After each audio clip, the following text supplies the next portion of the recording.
Well, look what we have here.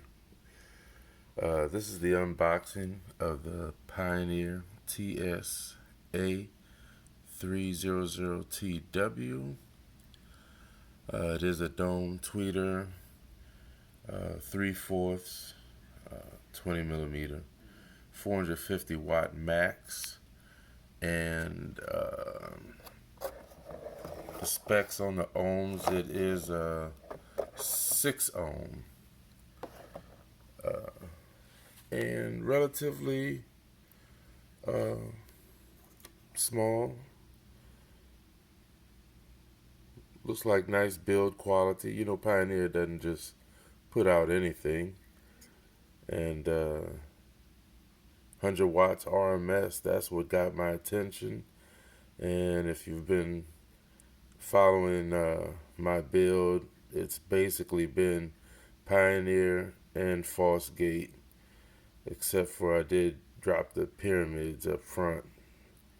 Give me some good volume out of those. But I had to send the Fosgate tweeters back, so this is what I'm replacing with. They come with, it's one thing about good companies, they come with everything. You have the little mounting bezel, you have the back piece which will sit up, and then tweeter will be like that. And this is, I guess, just for flush mount. I probably won't be using these.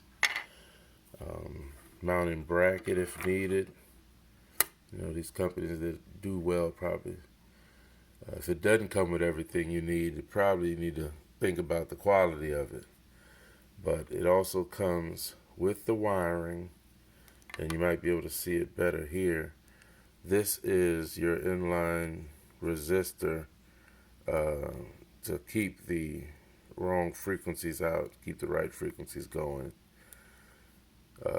Back in the day, you used to just call them base blockers, but it's a resistor. And then we have the mounting screws and adhesive stick panels. So this is just an unboxing, a preview. We will see how these little guys sound. And I don't know if I'm going to make this a separate video or add it to and just make one complete. We shall see. But until then, holla.